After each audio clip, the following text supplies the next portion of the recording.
One of the easiest ways to express your feelings for a special person in your life is to tell them how you feel. If just saying I love you isn't your style, try letting them know why they're important to you, what you like about them, or how their actions make you feel. Write it down in a letter if you're not sure how to say it all out loud. You can also express your love by opening up to them and being vulnerable, being there to encourage them, or even asking for their help and advice. In addition to using your words, find ways to show affection with your actions. For instance, give them little gifts just because.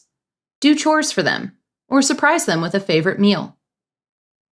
Physical affection is also important in most relationships, so take time to cuddle, hold hands, and give them hugs. And don't forget to have fun and spend quality time together.